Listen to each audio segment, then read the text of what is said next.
Në një arkiv të ftohtë në Tiranë, mes mijëra dosjeve të mikura të sigurimit të shtetit, gjendet një zarf i vullosur me pull të kuqe. Në të shkruan vetëm një emër: Pandi Raidi, objekti i veçantë numër 17. Brenda këtij zarfi fshihen dokumente që familja e tij nuk i ka parë kurrë, raporte të agjentëve që e ndiqnin çdo ditë, transkripcione të bisedave të përgjuara në shtëpinë e tij, dhe një kontratë të nënshkruar me gjakun e shpirtit të tij. Kjo kontratë nuk ishte për para, ishte për jetën e fëmijëve të tij. Në një raport të datës 28 shkurt 1973, një agjent shkruan me shkronja të qarta: subjekti pranoi të bashkëpunojë plotësisht. Kërcënimi ndaj familjes funksionoi. Ai do të luajë çdo rol që i kërkohet nga partja. Në këmbim, fëmijët e tij do të mbrohen nga internimi. Ky dokument u fsheh për 50 vjet. Askush nuk donte ta pranonte se ylli më i dashur i Shqipërisë, njeriu që bënte të qeshnin miliona shqiptar në ekran, ishte në të vërtet një rob i frikës. Çdo buzëqeshje që ai tregonte para kamerave ishte një maske përsosur që fshihte një tmerr të brendshëm. Çdo shaka që toshte në sken ishte një lutje e heshtur për mëshirë. Por kush e detyroi këtë njeri të talentuar të bëhej një kukull e regjimit? Çfarë ndodhi në atë takim të fshehtë ku ai nënshkroi fatin e tij? Dhe pse askush nga kolegët e tij nuk foli kurrë për atë që po ndodhte pas skenave? Sot, për herë të parë, ne do të hapim dosjen që sigurimi e mbajti të mbyllur. Do të flasim me njerëzit që e pan Pandin pa maskën e komikit. Do të zbulojmë se çfarë çmimi paguajnë ata që zgjedhin të buzëqeshin kur zemra u çan, vetëm që fëmijët e tyre të mos përfundojnë në kampe pune. Pandi Raidi lindi në Tiranë në vitin 1936, në një familje të thjeshtë, por me dinjitet. Baba i tij ishte një argjentar i njohur në pazarin e vjetër, një njeri që punonte me duart e tij dhe që besonte se ndershmëria ishte më e vlefshme se ari që ai punonte. Nëna e Pandit, një grua e butë me zë të ëmbël, i këndonte gjalit këngë populore ndërsa ai flinte, dhe ato melodi do të mbeteshin në kujtesën e tij për gjithë jetën. Pandi ishte një fëmijë i gjallë, plot energji dhe me një talent natyror për të imituar njerëzit. Në moshën 8 vjeç, ai imitonte mësuesit e shkollës aq mirë sa shokët e klasës përplaseshin nga të qeshurat. Dhe edhe mësuesi vet nuk mund të mos buzëqeshte, megjithse ndëshkonte Pandin duke e lënë në këmbë në kënd. Por pas asaj buzëqeshjeje të fëmijërisë, kishte një realitet të ashpër. Lufta e dytë botërore kishte lënë Shqipërinë në rënoja dhe familja Raivi jetonte në varfëri. Shpesh nuk kishin bukë për darkë, dhe Pandi shishte nënën e tij duke qarë në heshtje, kur mendonte se fëmijët nuk e shikonin. Gjenat, kur Pandi kishte 10 vjeç, ai dëgjoi baban e tij duke folur me një mik në oborin e shtëpisë. Nuk e di si do t'i ushqej, thoshte babai me zë të thyer. Partia premton bukë për të gjithë, por ne ende presim. Pandi nuk e harroi kurrë atë bisedë. Ai vendosi atë natë se një ditë do të bëhej dikush i rëndësishëm, dikush që do të siguronte që familja e tij të mos vuante më kurrë. Në vitin 1952, Pandi u pranua në Institutin e Arteve, në degën e aktimit. Ishte një nga studentët më të talentuar të gjeneratës së tij, por edhe një nga më të vëzhguarit. Në atë kohë, çdo student i arteve ishte në mbikëqyrjen e sigurimit të shtetit. Çdo shaka, çdo koment, çdo bisedë private mund të raportohej. Pandi e mësoi shpejt se si të mbijetonte. Ai qeshte shumë, fliste pak për politikë dhe kur nuk e kundërshtonte askënd hapur. Por brenda tij, diçka po vdiste ngadalë. Në një letër drejtuar një shoku të ngushtë që u zbulua shumë vite më vonë, Pandi shkroi: "Donjëherë ndihem si një klon që duhet të qesh, edhe kur zemra më gjakos. Por çfarë zgjedhje kam? Nëse ndalloj së qeshuri, ata do të më heqin edhe atë pak që kam." Pas diplomimit, Pandi filloi të punonte në teatrin popullor. Rolet e para ishin të vogla, por ai luante me një pasion që bënte që publiku ta vërente. Në vitin 1960, ai mori rolin e parë kryesor në një komedi që satirizonte armiqtë e klasës. Një kod për të gjithë ata që nuk ishin në linjë me partinë. Shfaqja u bë një sukses i madh. Njerëzit vinin nga të gjitha qytetet për ta parë Pandin në skenë. Ai kishte një aftësi të rrallë për të bërë njerëzit të qeshnin edhe në kohët më të errta. Por pak njerëz e dinin se çdo shaka që ai thoshte në skenë ishte e shkruar dhe aprovuar nga censuruesit e partisë. Asnjë fjalë nuk ishte e tij. Ai ishte thjesht një zë që leconte fjalët e të tjerëve. Në vitin 1963, Pandi u martua me Luljeta Hozhën, një vajzë të bukur nga Shkodra që punonte si infermiere. Dasma e tyre ishte e thjesht, por plot dashuri. Luljeta ishte vetmja person me të cilën Pandi mund të ishte vërtet ai vet. Me të, ai nuk ishte nevojë të qeshte kur nuk ishte dëshirë. Me të, ai mund të heshte dhe të ndjehej i sigurt. Ata patën 2 fëmijë, një djalë dhe një vajzë. Pandi i donte ata më shumë se jetën e tij. Çdo mbrëmje, kur kthehej nga teatri, ai luante me ta, u tregonte për ralla dhe u premtonte se një ditë do të jetonin në një botë më të mirë. Por ai nuk e dinte se ato premtime do të bëheshin zinxhirët që do ta mbanin rob. Në vitin 1968, Pandi u bë një yll kombëtar. Ai luajti në filmin Njerëz të rinj, një propagandë e partisë që tregonte triumfin e socializmit. Filmi u shfaq në të gjithë vendin dhe fytyra e Pandit u bë e njohur në çdo shtëpi. Fëmijët e imitonin në rrugë, gratë e admironin, burrat donin të ishin miq me të. Por askush nuk e dinte se çdo natë, pas xhirimeve, Pandi u lej në dhomën e tij të hotelit dhe qante. Ai qante sepse e dinte se nuk po luante për arti, po luante për mbijetesë. Një koleg i tij që punoi me të në atë film tha vitem vonë në një intervistë rrallë. Pandi ishte njeriu më i qeshur në set, por sytë e tij ishin të vdekur. Ishte sikur shpirti i tij kishte ikur diku larg dhe trupi i tij thjesht po kryente lëvizjet. Por fama kishte një anë të errët. Sa më i famshëm bëhej Pandi, aq më shumë vëmendje tërhiqte nga sigurimi. Ata e shikonin si një mjet të përsosur për propagandë. Ai ishte i dashur nga populli dhe çdo fjalë që ai thoshte kishte peshë. Por çfarë do të ndodhte nëse Pandi vendoste të mos bashkëpunonte më? Çfarë do të ndodhte nëse ai thoshte jo? Në shkurt të vitit 1973, Pandi mori një thirrje telefonike në mes të natës. Një zë i ftohtë i tha: "Nesër, në orën 10 të mëngjesit, do të paraqiteni në Ministrinë e Brendshme. Mos sërni askënd, mos i thoni askujt." Pandi e la receptorin dhe ul në skajin e shtratit. Luljeta e pyeti se çfarë kishte ndodhur, por ai nuk mund të fliste. Ai e dinte se ajo thirrje nuk ishte një ftesë, ishte një urdhër. Dhe kur sigurimi të thëret, ti nuk ke zgjedhje. Atë natë Pandi nuk fjet fare. Ai qëndroi ulur në errësirë, duke shikuar fëmijët e tij që flinin paqësisht në dhomën ngjitur dhe duke u pyetur nëse do t'i shihte përsëri. Çfarë donte sigurimi prej tij dhe çfarë do të ndodhte nëse ai refuzonte? Në mëngjesin e datës 28 shkurt, 1973, Pandi Raidhi hyri në një ndërtesë gri në qendër të Tiranës. Ishte një ndërtesë pa asnjë shenjë, pa asnjë emër në derë, por të gjithë e dinin se çfarë ishte. Shtëpia e sigurimit të shtetit. Ai u prit nga 2 burra në kostume të zeza që nuk buzëqeshën. Ata e quan nëpër një korridor të gjatë, me mure të lyer me ngjyrë të gjelbër të zbehtë dhe e futën në një zyrë të vogël pa dritare. Brenda priste një burr me mustaqe të trasha dhe sy të ftohtë si akulli. Ai nuk u ngrit kur Pandi hyri. Thjesht i bëri shenjë të ulej në një karrige përballë tavolinës. "Shoku Raivi", filloi burri me një zë të qetë por kërcënues. "Ju jeni një artist i dashur nga populli. Partia ju ka dhënë gjithçka, famë, punë, një jetë të mirë. Tani është koha që ju t'i ktheni diçka partisë."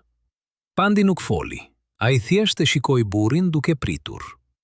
"Ne kemi nevojë që ju të luani disa role të veçanta", vazhdoi burri. "Role që do të ndihmojnë popullin të kuptojë rëndësinë e besnikërisë ndaj partisë. Ju do të jeni fytyra e propagandës son. Çdo fjalë që ne ju japim, ju do ta thoni.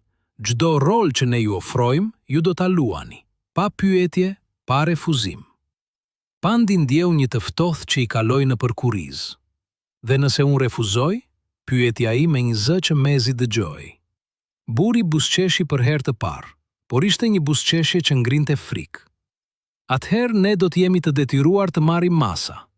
Fëmijët tuaj janë ende të vegjël, apo jo? Do të ishte turp nëse ata do të duhej të rriteshin në një kamp pune në veri, larg nënës së tyre. Pandi ndjeu se dhoma po rrotullohej. Ai mendoi për djalin e tij që kishte vetëm 7 vjeç dhe për vajzën e tij, që sapo kishte mbushur 5. ai pa ata në mendjen e tij, të ftohtë, të uritur, të vetmuar në një vend të largët ku askush nuk do t'i dëgjonte kur çanin. Ju nuk mund, filloi Pandi, por burri ndërpreu. Ne mund të bëjmë çfarë të duam, shoku Raivi. Ju e dini këtë. Tani zgjidhni. Familja juaj apo krenaria juaj? Pandi ull në heshtje për disa minuta, që i duken si orë. Ai mendoi për të gjitha ëndrat që kishte pasur kur ishte i ri, të luante role të mëdha, të tregonte histori të vërteta, të ishte një artist i lirë. Por tani, të gjitha ato ëndra ishin thjesht hi. Ai ngriti kokën dhe shikoi burrin në sy. Unë do të bëj çfarë të më kërkoni, tha ai me një zë të thyer. Por ju premtoni se fëmijët e mi do të jenë të sigurt. Burri nxori një dosje të trash nga sirtari dhe e shtiu përpara Pandit. Nënshkruani këtu, tha ai. Ky është një marrëveshje midis jush dhe shtetit. Ju do të bashkëpunoni plotësisht dhe ne do të sigurojmë që familja juaj të mbetet e paprekur. Por nëse ju theni edhe një fjalë për këtë takim, nëse ju përpiqeni të ikni, nëse ju refuzoni edhe një rol të vetëm, marrëveshja prishet. Pandi mori stilografin me duar që dridheshin. Ai shikoi faqen e bardhë përpara tij, ku shkruhej me shkronja të zeza. Unë, Pandi Raivi, pranoj të shërbej interesat e partisë dhe të shtetit shqiptar në çdo mënyrë që më kërkohet. Në këmbim, familja ime do të mbrohet nga çdo masë ndëshkimore. Ai nënshkroi. Dhe në atë moment, diçka thelbësore në të vdiq. Kur Pandi doli nga ajo ndërtesë, dielli po ngrohte rrugët e Tiranës, por ai nuk e ndjeu ngrohtësinë. Ai ecte si një fantazm nëpër rrugë, duke parë njerëzit që kalonin pranë tij. Njerëz që qeshnin, që flisnin, që jetonin jetën e tyre pa e ditur se çfarë fshihej pas mureve të atyre ndërtesave gri. Kur arriti në shtëpi, Lulieta e pa dhe menjëherë e kuptoi se diçka kishte ndodhur. "Çfarë të thanë?" pyeti ajo me shqetësim. Pandi e përqafoi dhe i përshpriti në vesh. "Asgjë. Gjithçka do të jetë mirë." Por ajo ishte një gënjeshtër. Asgjë nuk do të ishte mirë më. Nga ajo ditë, Pandi filloi të luante role që e bënin të ndjehej i ndyrë. Ai luajti një oficer të sigurimit që shpëtonte një familje nga armiqtë e popullit. Ai luajti një burr që denonconte vëllain e tij për tradhti ndaj partisë. Ai luajti një baba që mësonte djalin e tij se besnikëria ndaj shtetit është më e rëndësishme se gjaku. Çdo rol ishte një thik në shpirtin e tij. Por ai buzëqeshte, ai qeshte. Ai bënte që publiku të duartrokiste, sepse ai e dinte se nëse ndalonte, fëmijët e tij do të paguanin çmimin. Në vitin 1975, Pandi u bë fytyra më e njohur e televizionit shqiptar. Ai shfaqej në çdo festë zyrtare, në çdo përvjetor të partisë, në çdo propagandë. Njerëzit e donin, ata mendonin se ai ishte i lumtur, por në shtëpi ai ishte një hije. Lulieta shihte se si ai ulej në errësirë pas çdo shfaqje dhe shikonte murin për orë të tëra pa folur. Ajo e pjeste se çfarë kishte, por ai thjesht tund kokën. "Jam i lodhur", thoshti ai. Por lodhja e tij nuk ishte fizike, ishte lodhja e shpirtit që është detyruar të jetojë një gënjeshtër çdo ditë. Një mbrëmje, djali i tij që tani ishte 10 vjeç e pyeti: "Babi, pse ti qesh gjithmonë në televizion, por në shtëpi nuk qesh kurrë?" Pandi e shikoi djalin e tij dhe ndjeu se diçka po i thyhej brenda. Ai donte të thoshte të vërtetën. Se ai qeshte, sepse nuk kishte zgjedhje. Se ai luante, sepse nëse ndalonte, djali i tij do të dërgohej në një vend ku askush nuk qeshte. por ai nuk mund ta thoshte. Në vend të kësaj, ai e përqafoi djalin dhe i tha: "Sepse puna ime është të bëj njerëzit të qeshin birë, edhe kur unë nuk kam dëshirë." Djali nuk e kuptoi, por e pranoi, dhe Pandi vazhdoi të luante. Ai vazhdoi të buzëqeshte. Ai vazhdoi të ishte robi i një marrëveshjeje që e kishte shndërruar në një kuku. Por sa kohë mund të vazhdonte kjo? Sa kohë mund të jetonte një njeri duke luajtur një rol edhe kur kamerat ishin fikur? Dhe çfarë do të ndodhte kur trupi i tij nuk do të mund të mbante më peshën e asaj maske? Në një apartament të vogël në lagjen bloku, ku vetëm elita e partisë kishte të drejtë jetonte, ruhet ende një kasaforte vjetër prej hekuri. Brenda saj, e mbështjell në një copë pëllhure të verdhur nga koha, gjendet një listë e shkruar me dorë që askush nuk duhej ta shihte kurrë. Në krye të kësaj liste shkruhet: artistët që duhet të monitorohen çdo ditë, prioritet maksimal. Emri i Pandit është i nënvizuar me bojë të kuqe dhe pranë tij, me shkronja të vogla, shkruhet: i gatshëm për çdo detyrë. Kërcënimi familjar funksionon perfekt. Mos e lironi nga vëzhgjimi. Kjo listë u zbulua vetëm në vitin 2011, kur arkivat e sigurimit filluan të hapeshin pjesërisht për publikun. Gruaja që e gjeti, një ish sekretare e Ministrisë së Brendshme, që tani jetonte me pension të vogël, na tha me lot në sy: "Unë e daktilografova atë listë në vitin 1978. Isha vetëm 22 vjeç dhe nuk kuptoja se çfarë po bëja. Mendoja se po shërbeja vendin. Por tani, kur shoh emrat e atyre njerëzve që ne i shkatëruam, nuk mund të fle natën." Ajo na tregoi se çdo javë agjentët e sigurimit dorëzonin raporte të detajuara për Pandin. Çfarë kishte ngrënë në mëngjes, me kë kishte folur në teatr, çfarë kishte thënë në shtëpi kur mendonte se askush nuk po e dëgjonte. Ata kishin vendosur mikrofon edhe në dhomën e gjumit të tij, tha ajo duke ullur zërin. Çdo bisedë me gruan, çdo fjalë me fëmijët, çdo përshprim në errësirë, gjithçka regjistroi. Dhe nëse ai thoshte diçka që ata e konsideronin të dyshimt, ai thirrej përsëri në atë zyrë të ftohtë. Por çfarë konsideroi e dyshimt? Një shprehje lodhjes, një pyetje thjesht nga fëmijët, një moment heshtjeje që zgjaste shumë? Në një raport të datës 15 mars 1978, një agent shkruan: subjekti u dëgjua duke i thënë gruas së tij: "Ndonjëherë dëshiroj të isha një njeri i thjesht, pa famë, pa asgjë, vetëm të jetoja në paqe." Kjo deklarat tregon shenja të mundshme të mosbesnikërisë. Rekomandohet një takim paralajmërues. Dhe takimi erdhi. 3 ditë më vonë, Pandi u thirr përsëri në atë ndërtesë gri. Kësaj radhe, burri me mustaçe nuk ishte i vetëm. Pranë tij ulej një grua me sy të ftohtë dhe buzë të ngjeshura që mbante një dosie të trash. "Shoku Raidhi", tha burri pa hyrje, "na duket se ju po harroni marrëveshjen tonë. Ju po filloni të mendoni shumë, dhe kur njerëzit mendojnë shumë, ata bëhen të rrezikshëm." Pandi ndjeu një dridhje që i kaloi nëpër trup. "Unë nuk kam bërë asgjë", tha ai me zë të përmbajtur. "Unë kam luajtur çdo rol që më keni dhënë. Nuk kam refuzuar asnjëherë." Gruaja hapi dosjen dhe nxori një flet letre. "Ju i thatë gruas suaj se dëshironi të ishit një njeri i thjeshtë", tha ajo me një zë që tingëllonte si tik që gërvisht gjam. "Çfarë do të thotë kjo? A nuk jeni i kënaqur me atë që partia ju ka dhënë?"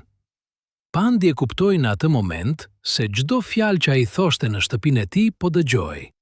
Çdo mendim që ai shprehte po regjistroi. Ai nuk kishte më as intimitetin e shtëpisë së tij. Unë thjesht isha i lodhur", tha ai duke u përpjekur të mbante qetësinë. Nuk kishte kuptim politik, ishte vetëm një moment dobësie. Burri me mustaçe u përkul përpara dhe e shikoi Pandin drejt në sy. "Dobësia nuk tolerohet, shoku Raidhi. Ju jeni një shembull për popullin. Nëse ju tregoni dobësi, njerëzit do të fillojnë të dyshojnë, dhe ne nuk mund ta lejojmë këtë." Ai bëri një pauzë dhe pastaj shtoi me një ton ende më të ftohtë: "Fëmijët tuaj po rriten mirë, apo jo? Do të ishte turp nëse diçka do të ndodhte me ta. Ajo ishte një kërcënimi drejt për drejt, dhe Pandi e kuptoi se nuk ishte asnjë vend ku të fshihej, asnjë mënyrë për t'i shpëtuar. Ai ishte një rob që nuk ishte as zinxhir të dukshëm, por që ishte më i lidhur se çdo sklav në histori. Kur ai u kthye në shtëpi atë ditë, Lulieta e pa dhe e pyeti se çfarë kishte ndodhur, por Pandi nuk mund t'ia thoshte. Nëse ai do t'ia thoshte, ajo do të bëhej pjesë e komplotit. Ajo do të dinte shumë. Dhe nëse ajo do të dinte shumë, ata do ta përdornin edhe atë. Kështu që ai thjesht buzëqeshi, atë buzëqeshje të rreme që kishte mësuar ta bënte aq mirë, dhe i tha: "Asgjë e rëndësishme, thjesht një takim rutinë." Por brenda tij diçka po shkatërrohej cop për cop. Çdo ditë që kalonte, ai ndjente se po humbte veten. Ai nuk ishte më Pandi Raidhi, aktori që kishte ndëruar të luante role të mëdha.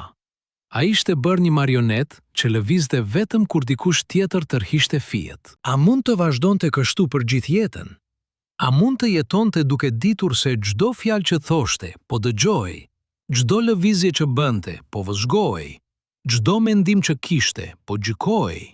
Dhe çfarë do të ndodhte kur ai nuk do të kishte më forcë për të buzëqeshur? Në vitin 1980, Pandi Raidhi u bë fytyra kryesore një emisioni të ri televiziv që quhej Gëzimi i popullit. Ishte një program që shfaqej çdo të shtunë mbrëma dhe që kishte për qëllim të argëtonte masat punëtore pas një jave të vështirë pune. Por në realitet ishte një mjet tjetër propagande, ku çdo shaka, çdo këngë, çdo skeç ishte i dizajnuar për të forcuar mesazhet e partisë. Pandi ishte prezantuesi kryesor dhe ai duhej të buzëqeshte për një orë të tërë, pa ndërprerje, pa asnjë shenjë lodhje apo trishtimi. Njerëzit e donin atë program. Familjet mblidheshin rreth televizorëve të vjetër bardhë e zi dhe qeshnin me skeqet e Pandit. Fëmijët e imitonin, gratë e admiron. Burat thoshin: "Ja, ky është një njeri i lumtur, ky është shembuli i jetës socialiste." Por askush nuk e dinte se çfarë ndodhte pas kamerave. Regjisori i emisionit, një burr me emrin Agim Shehu, ishte një antar i fshehtë i sigurimit. Puna e tij nuk ishte vetëm të drejtonte programin, por edhe të siguronte që Pandi të mbetej në linjë. Para çdo shfaqjeje, Agimi e thëriste Pandi në një dhomë të vogël dhe i jepte një listë me udhëzime. "Sot do të bësh një shaka për ata që ankohen për punën," i thoshte Agimi.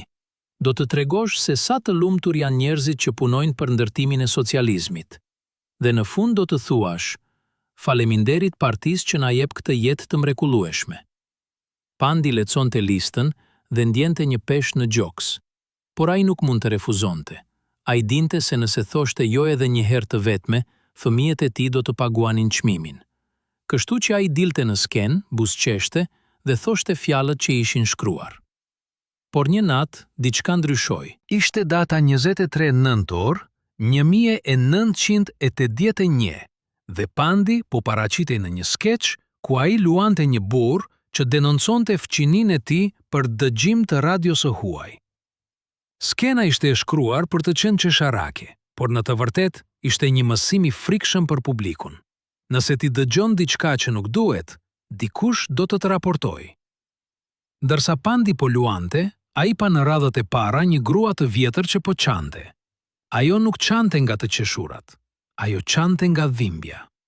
Dhe në atë moment, Pandi e kuptoi se ajo grua kishte humbur dikë. Ndoshta një bashkëshort, ndoshta një birë, për shkak të një denoncimi të ngjashëm. Ai ndaloi për një sekond, vetëm një sekond, por ishte mjaft për ta prishur ritmin e skeçit. Regjisori bërtiti nga kabina: "Vazhdo, mos ndalo." Pandi vazhdoi, por diçka në të kishte thyer. Kur emisioni mbaroi, Agjimi e priti në korridor me një shprehje të ashpër. "Çfarë ishte ajo?" pyeti ai me zë të ulët por kërcënues. "Ti ndalove, ti e prish skeçin, njerëzit e vun re." Pandi e shikoi dhe për herë të parë në vite, ai nuk u përpoq të shpjegohej. Ai thjesht tha: "Unë pash një grua që po qante." Agjimi e kapi për krah dhe e tërhoqi në një koshe. "Mua nuk më intereson nëse dikush qan apo qesh. Puna jote është të luash, dhe nëse ti nuk mund ta bësh këtë, ne do të gjejmë dikë tjetër." dhe ti e di çfarë do të thotë kjo për familjen tënde. Pandi nuk foli më. Ai thjesht u kthye në dhomën e tij të zhveshjes, u ul në karrige dhe shikoi pasqyrën. Fytyra që e shikonte mbrapsht nuk ishte më e tij. Ishte fytyra e një njeriu që kishte humbur çdo gjurmë të vetes.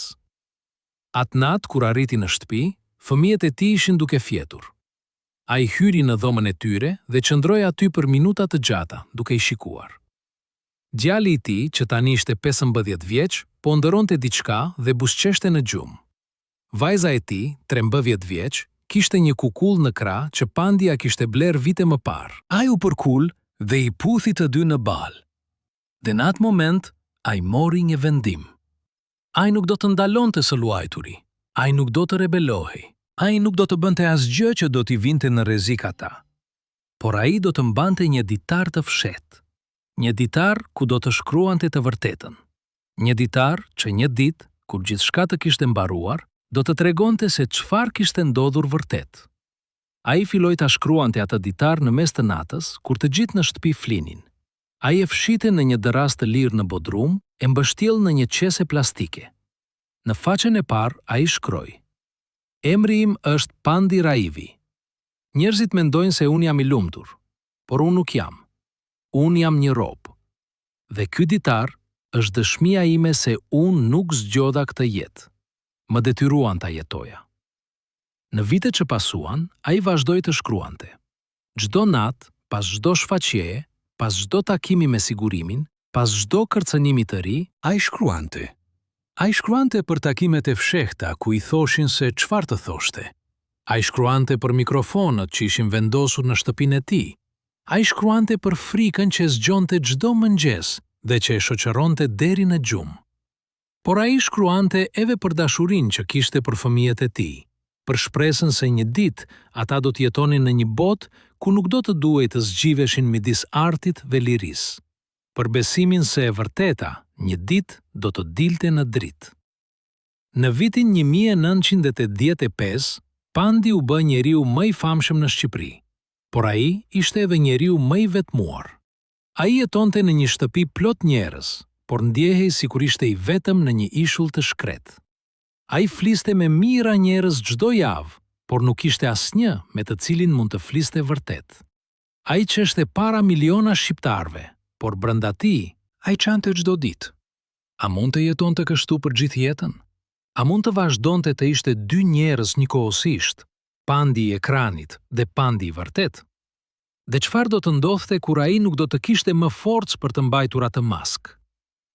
Në vitin 1989, diçka e papritur ndodhi që trondit të gjithë blokun socialist.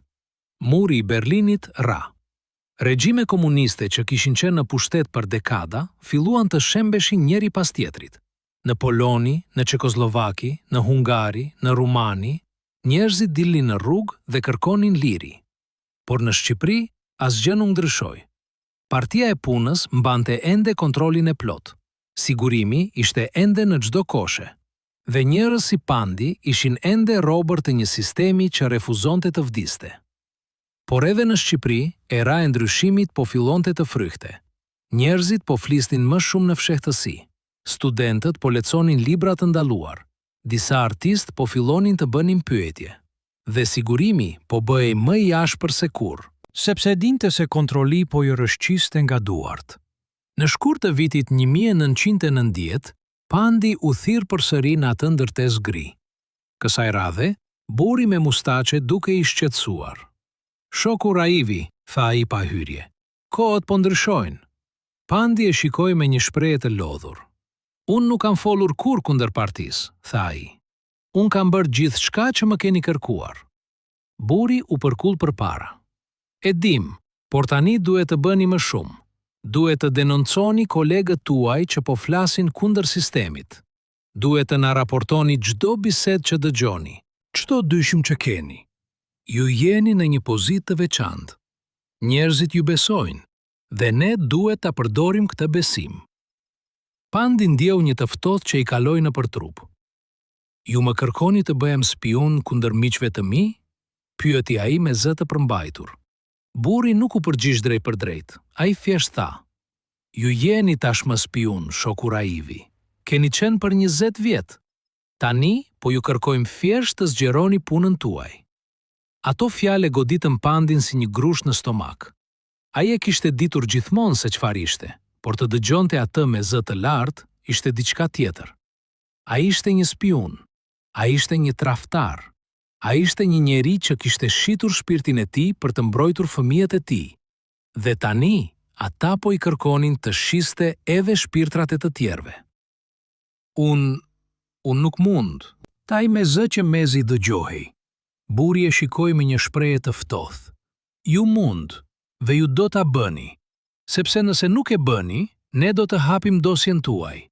Do t'i tregojmë popullit se çfarë keni bërë për 20 vjet. Do t'i tregojmë se si ju keni luajtur role që keni urryer, se si keni denoncuar njerëz, se si keni qenë një mjet i sigurimit. Dhe kur populli ta mësoj këtë, ata do t'ju urrejnë. Fëmijët tuaj do të turprohen. Gruaja juaj do të braktiset nga shoqëria. Dhe ju do të mbeteni vetëm, i urryer nga të gjithë. Pandi e kuptoi se nuk kishte asnjë rrugdalje. Nëse ai refuzonte, ata do ta shkatronin. Nëse ai pranonte, ai do të shkatronte të tjerët. Ishte një zgjedhje midis dy ferave, dhe ai zgjodhi atë që i dukej më pak e keqe. Unë do ta bëj, tha ai me një zë që nuk ishte më i tij. Në muaj që pasuan, Pandi filloi të raportonte për kolegët e tij. Ai dëgjonte bisedat në teatr. Ai vinte re kush leconte çfarë. Ai shënonte kush thoshte çfarë. Dhe çdo javë, ai shkonte në atë ndërtesë gri dhe dorëzonte raportet e tij. Por çdo raport që ai shkruante ishte një copë e shpirtit të tij që vdiste. Ai nuk mund të shikonte më njerëzit në sy. Ai nuk mund të qeshte më me ta. Ai nuk mund të ndjehej më njeri. Në vitin 1991, kur regjimi komunist në Shqipëri më në fund filloi të shembej, Pandi mendoi se më në fund do të ishte i lirë. Por ai nuk ishte, sepse edhe pse sigurimi u shpërnda, dosjet mbetën. Edhe pse partia humbi pushtetin, sekretet mbetën. Dhe Pandi e dinte se një ditë ato dosje do të hapeshin. Një ditë e vërteta do të dilte.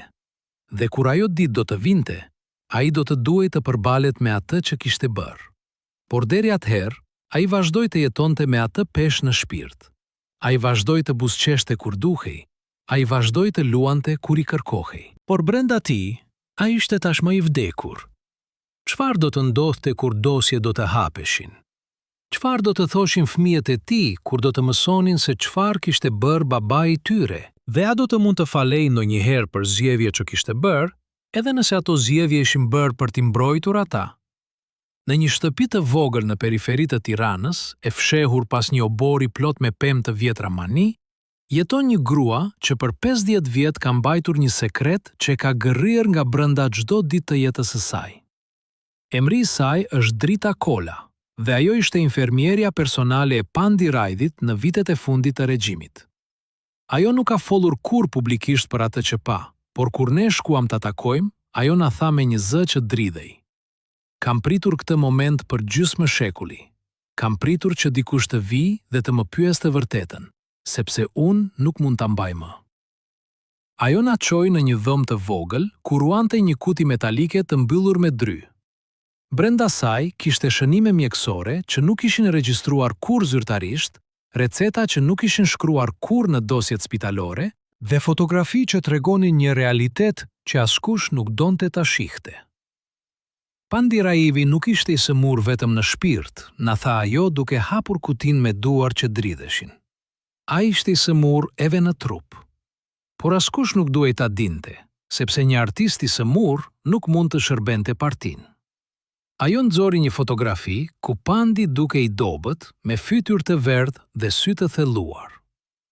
Kjo është bërë në vitin 1988, tha ajo.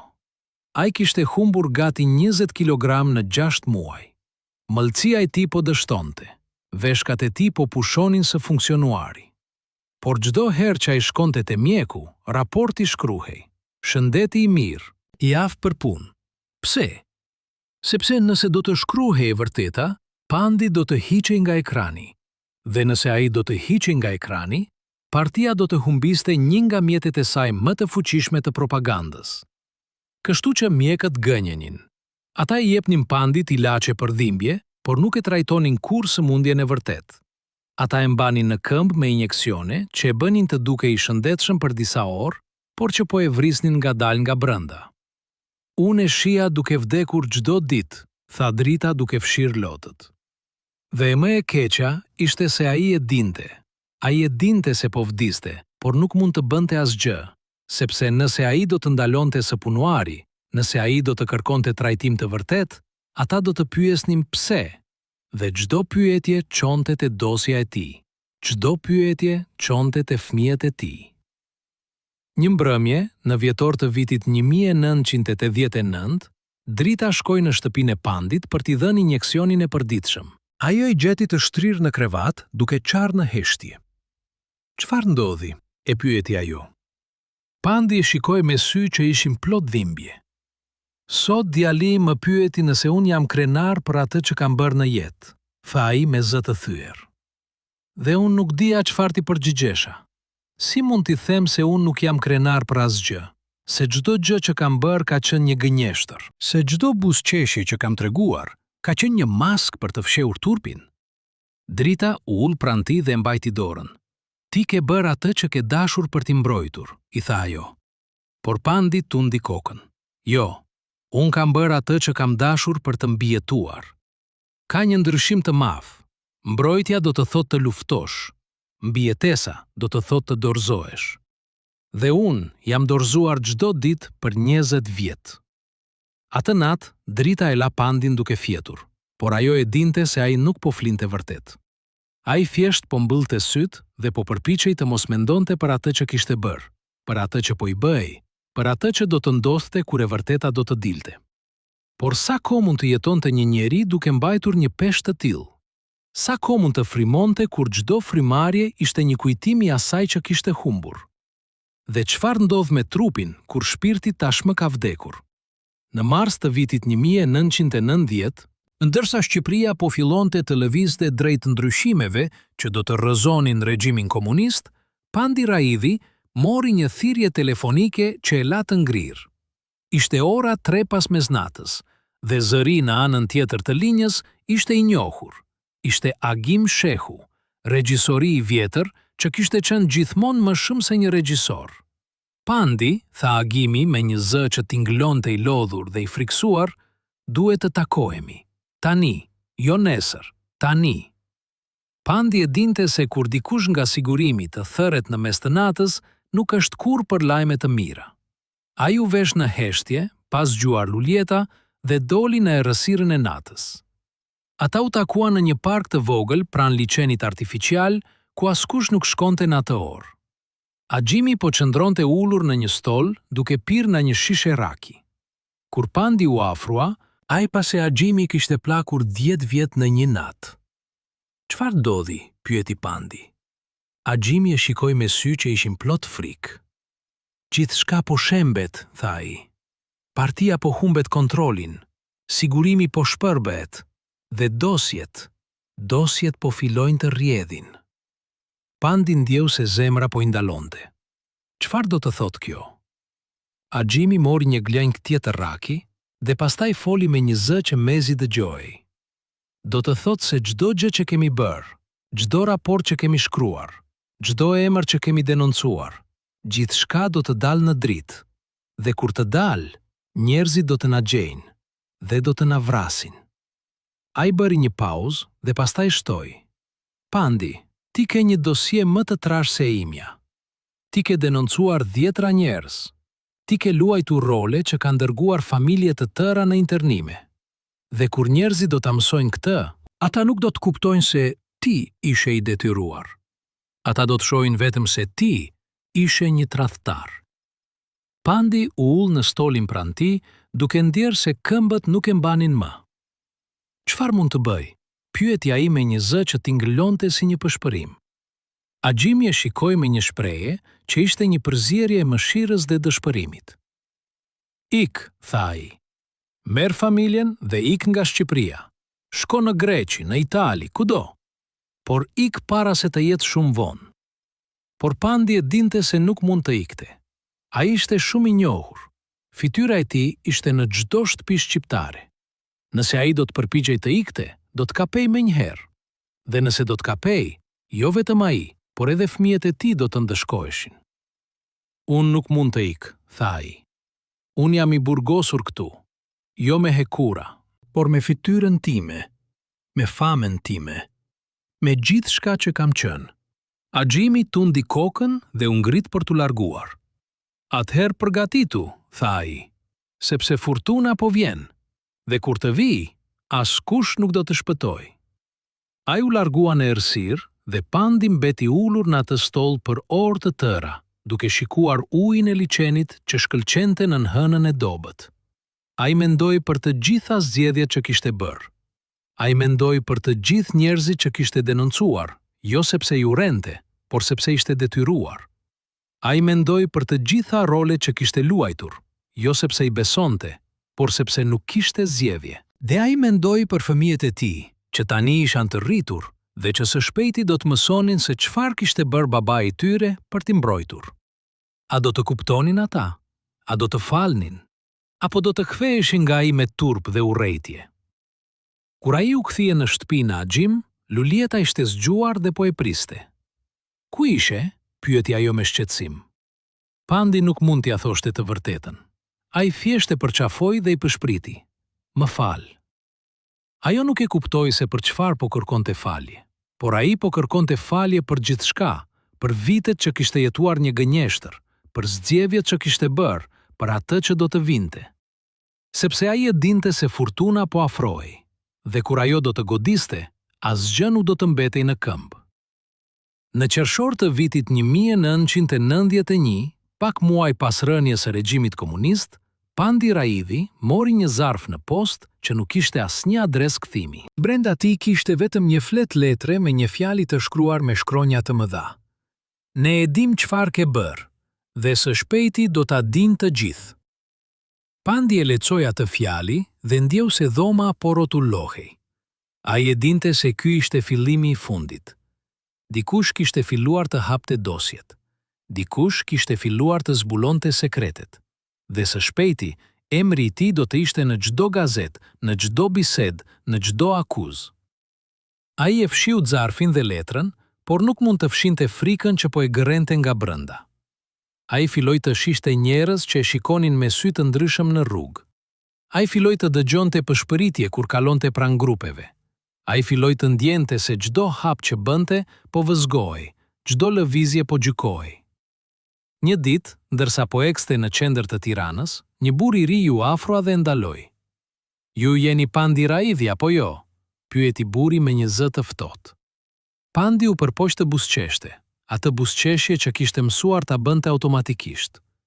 Po, jam unë, tha ai. Burri e shikoi me një shprehje që ishte një përzierje e urrejtjes dhe dhimbjes. Babaim u internua në vitin 1976, tha ai. Ai vdiq atje, në atë ferr, pa parë kur më familjen e tij. Dhe ju e dini pse u internua? Sepse dikush e denoncoi se kishte thënë një shaka për Enver Hoxhën. Dhe unë sapo zbulova se ai dikush ishit ju. Pandi ndjeu se gjunjët po I lëshoheshin. Unë nuk, filloi ai, por nuk gjeti fjalët. Burri ju afrua më shumë, dhe Pandi pa në sytë e tij një dhimbje aq të thellë sa e bëri të ndjehej sikur po mbytej. Ju luajtit në televizion dhe bëtit njerëzit të qeshnin, tha burri me zë që dridhej nga zemrimi. Por ndërsa ju qeshit, babaim po vdiste në një minjer, duke punuar 20 orë në ditë, pa bukë, pa ujë, pa shpresë. Dhe gjithë kjo, sepse ju deshët të mbronit veten. Ai përshtiu në tokë pranë këmbëve të Pandit dhe u largua.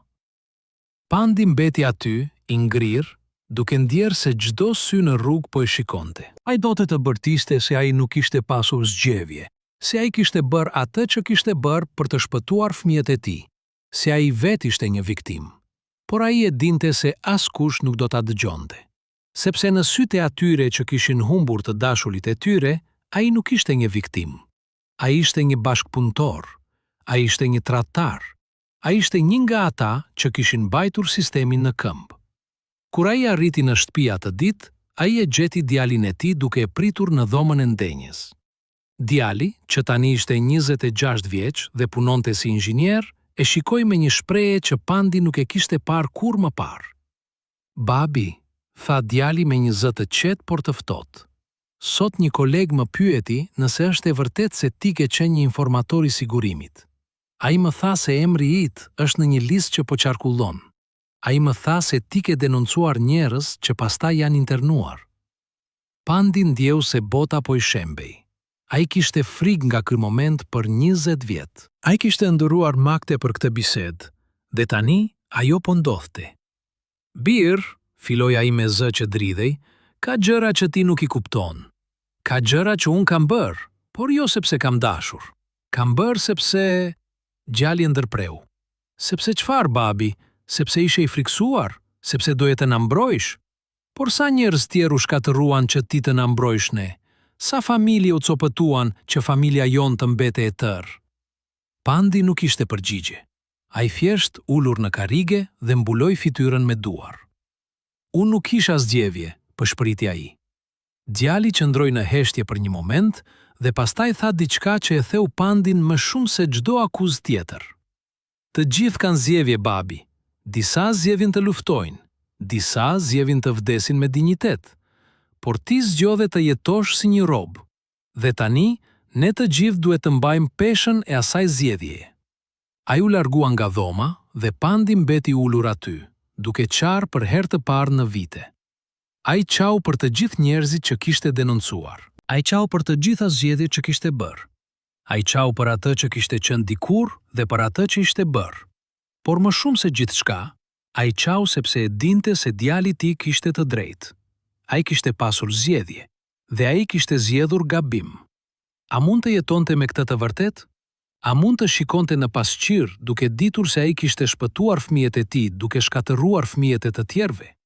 Dhe çfarë do të ndodhte kur dosje do të hapeshin plotësisht dhe gjithë Shqipëria do të mësonte se çfarë kishte bërë Pandi Raidi, njeriu që i kishte bërë të qeshnin për 20 vjet. Në një mbrëmje të ftohtë të janarit, 1992, në një apartament të vogël në katin e 5 të një pallati të vjetër në Tiranë, ndodhi diçka që askush nuk e priste. Luljeta, gruaja që kishte qëndruar pranë Pandit për 30 vjet, që kishte parë çdo lot të tij të fshehtë, çdo natë pa gjumë, çdo moment kur ai kishte humbur shpresën, mori një vendim që do ta ndryshonte gjithçka.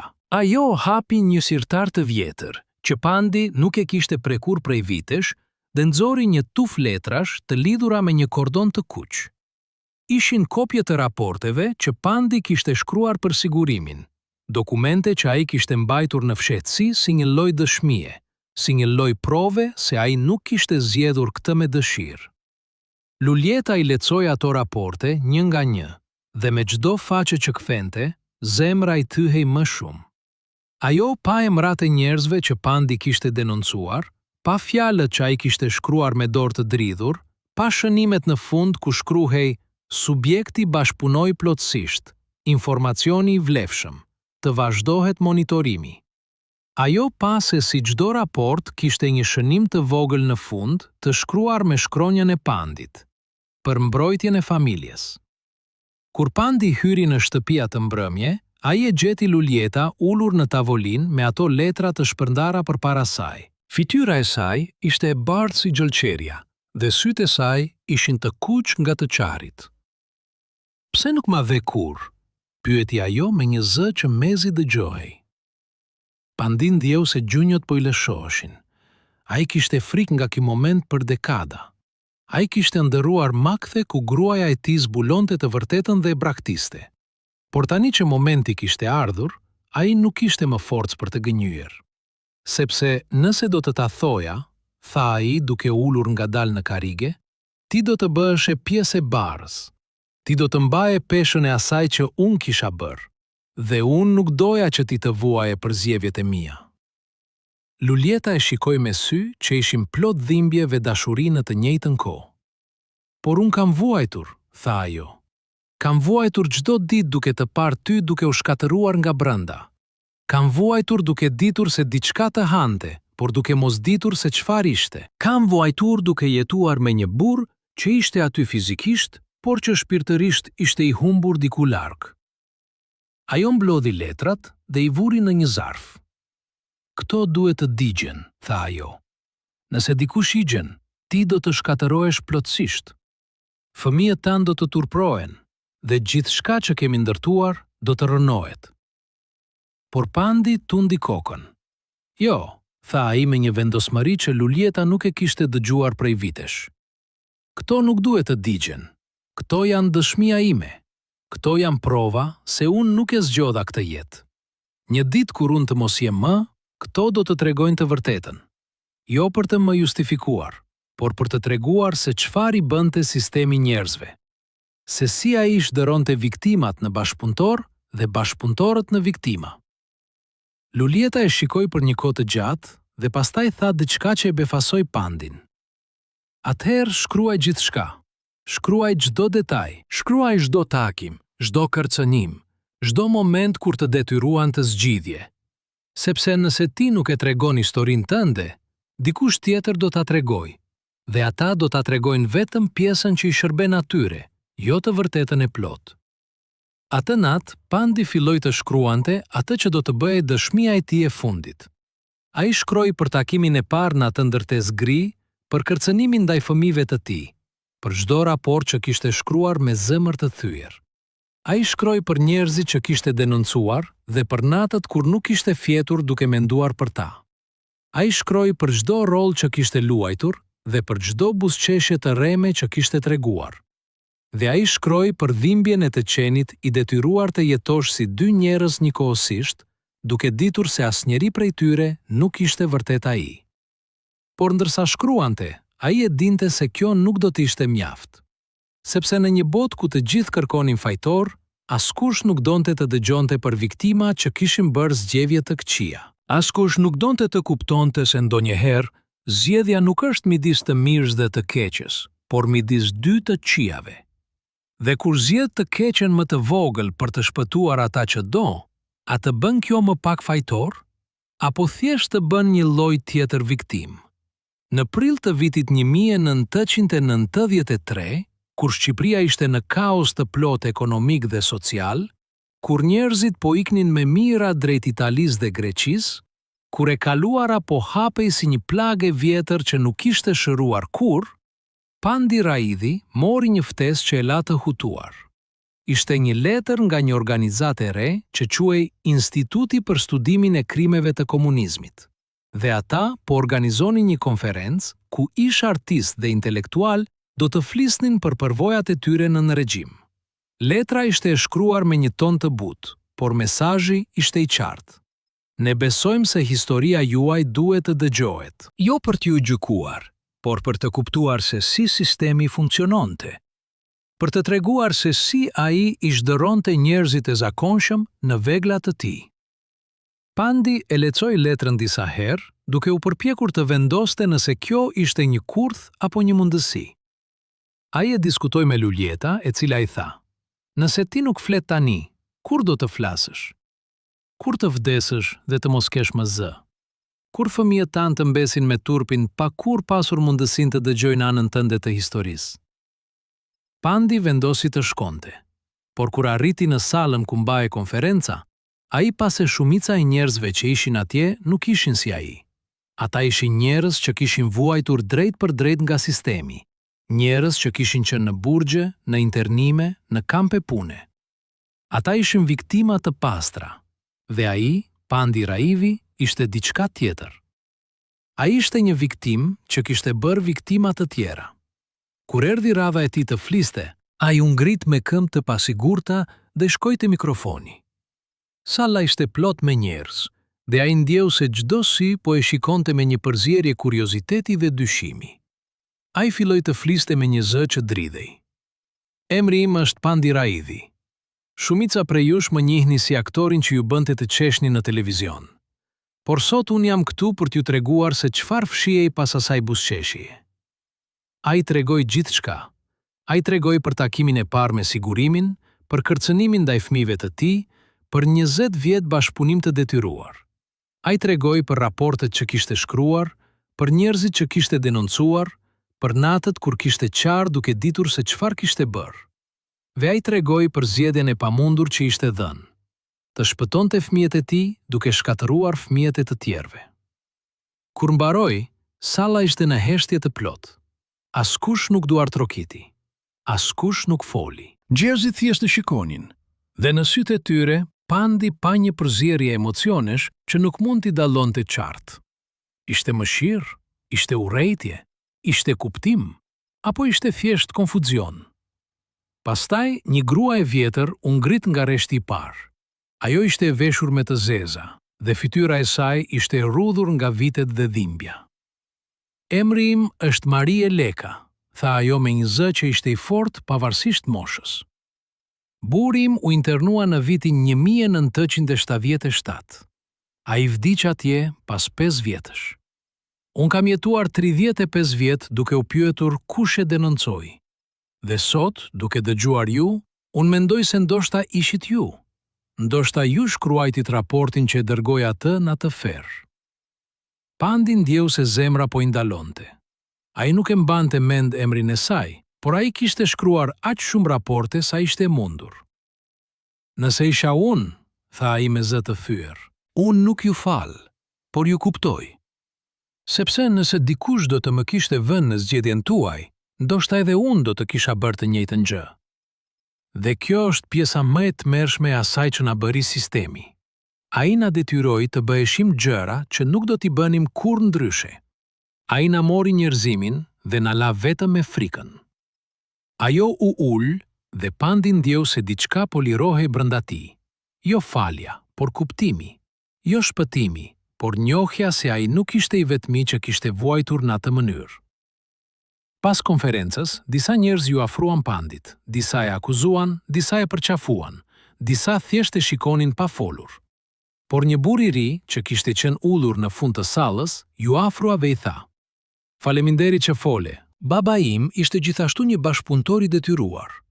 Ai vdiq pa folur kurrë për atë që kishte bërë, dhe unë kam jetuar gjithë jetën duke menduar se ai ishte një tradhtar. Por sot, duke dëgjuar ju, unë kuptova se ai ishte thjesht një njeri i friksuar që përpiqej të mbijetonte." Pandi e shikoi burrin e ri dhe pa në sytë e tij diçka që nuk ishte parë prej kohësh. Shpresë. Shpresë se ndoshta një ditë e vërteta do të kuptojë. Shpresë se ndoshta një ditë njerëzit do të shihnin përtej etiketave të viktimës dhe bashkëpunëtorit dhe do të shihnin thjesht njerëz që kishin vuajtur në mënyra të ndryshme. Por a ishte kjo mjaft? A mund të shpëtojë dikush duke thënë të vërtetën? Apo e vërteta thjesht e bënte dhimbjen më të dukshme?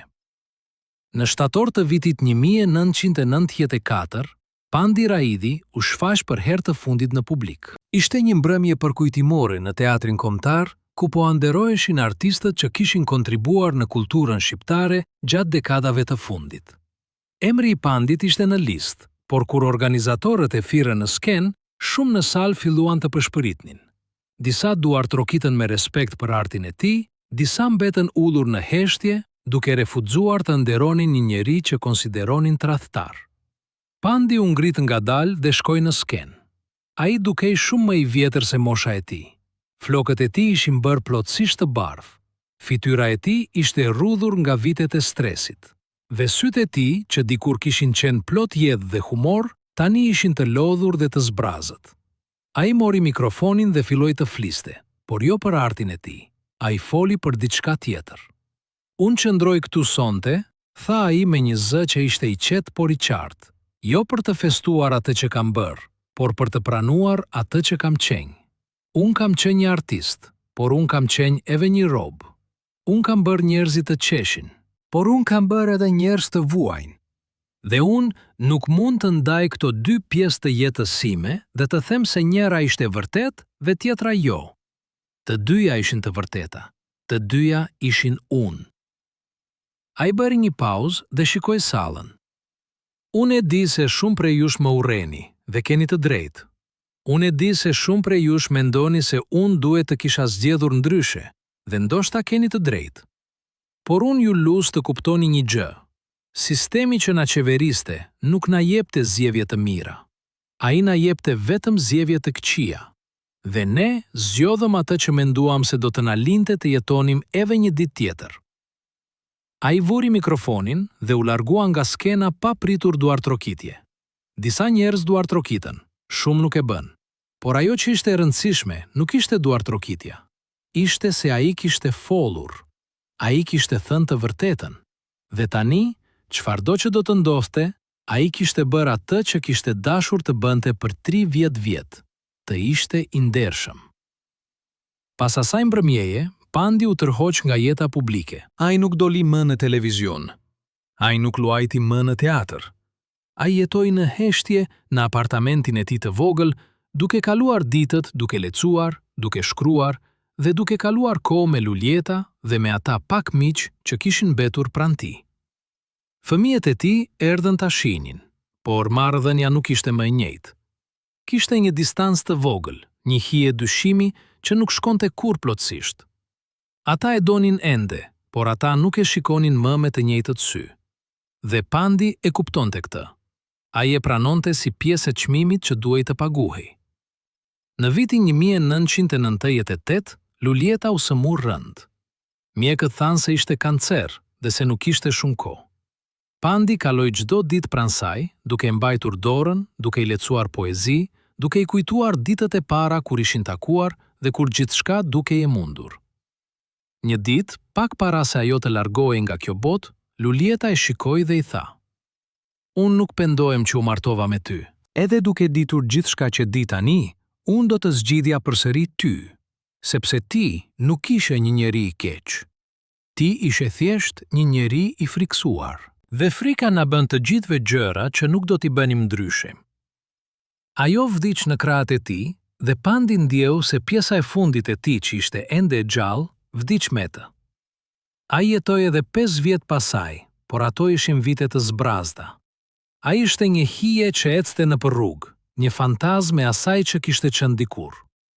Njerëzit e njihnin ende, por shumica kalonin pa folur.